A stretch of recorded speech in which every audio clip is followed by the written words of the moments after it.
அஸ்ஸலாமு அலைக்கும் வரஹ்மத்துல்லாஹி வபரகாத்துஹு. இன்று நாங்கள் இஸ்லாத்தில் பெண்களுக்கு தடுக்கப்பட்ட விடயங்களை பற்றி கலந்துரையாடப் போகின்றோம்.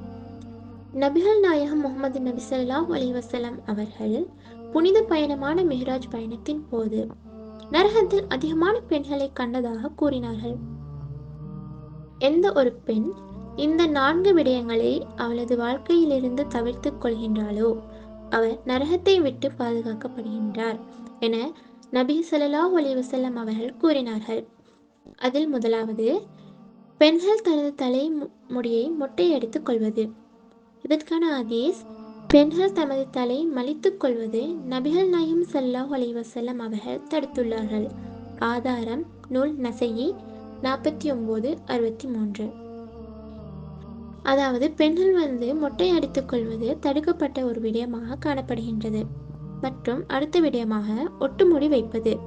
இதற்கான வரலாற்று நிகழ்வாக, ஒரு அன்சாரி பெண் ஒருவர் மனம் முடித்துக் கொண்டார். பிறகு அவர் நோயுற்று அதனால் அவரது தலைமுடிகள் கொட்டிவிட்டது. ஆகவே அவரது உறவினர்கள் அவருக்கு ஒட்டுமுடி வைக்க விரும்பி நபிகள் நாயகம் ஸல்லல்லாஹு அலைஹி வஸல்லம் அவர்களிடம் சென்று கேட்டார்கள். அதற்கு அவர், ஒட்டுமுடி வைத்து விடுபவளையும் ஒட்டுமுடி வைத்துக் கொள்பவளையும் அல்லாஹு தஆலா சபிக்கின்றான் என்று கூறினார். ஆதாரம் புகாரி 59:35. அதாவது, யார் ஒட்டுமுடி வைத்து விடுகின்றார்களோ மற்றும் யார் ஒட்டுமுடி வைத்துக் கொள்கின்றார்களோ அவர்களை அல்லாஹு தஆலா சபிக்கின்றான். மூன்றாவது விடயம், பச்சை குத்திக் கொள்வது. ஹதீஸ், பச்சை குத்தி விடுபவளையும் பச்சை குத்தி கொள்பவளையும் அல்லாஹு தஆலா சபிக்கின்றான் என்று நபிகள் நாயகம் ஸல்லல்லாஹு அலைஹி வஸல்லம் அவர்கள் கூறினார்கள். ஆதாரம் புகாரி 59:37. அதாவது, யார் பச்சை குத்தி விடுகின்றார்களோ மற்றும் யார் பச்சை குத்தி கொள்கின்றார்களோ அவர்களை அல்லாஹு தஆலா சபிக்கின்றான் என்று நபிகள் நாயகம் அவர்கள் சொன்னார்கள். மற்ற விடயம், முகத்தின் முடிகளை அகற்றுதல். இன்று சமூகத்தில் அதிகமான பெண்கள் தனது அலங்காரத்திற்காக முகத்தில் உள்ள முடிகளை அகற்றுகின்றனர். இதற்கான சிறிய ஒரு ஹதீஸை பார்ப்போம்.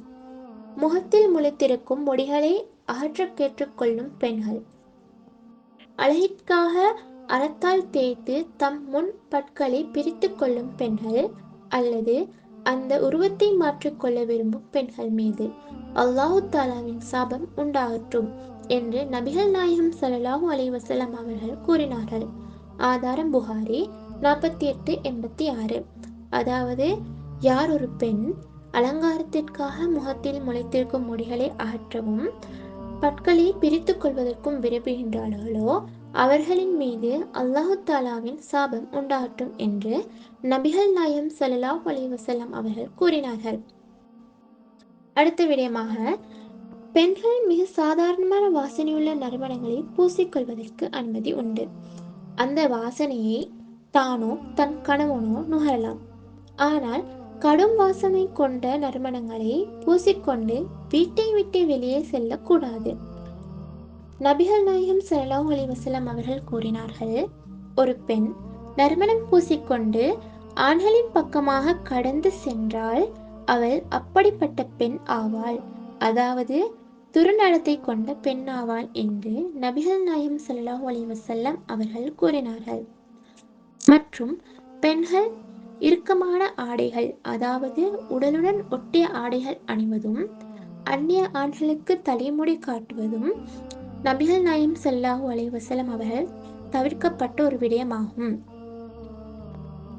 ஆகவே இஸ்லாமிய பெண்களாகிய நாம் இஸ்லாம் கூறும் ஒழுக்கமுறைகளை கடைபிடித்து சுவனம் செல்லக்கூடிய இஸ்லாமிய பெண்களாக ஆக வேண்டும் என்று கேட்டுக்கொண்டு இந்த வாய்ப்பை அளித்த அல்லாஹு தஆலாவுக்கு நன்றி கூறி விடைபெறுகிறேன்.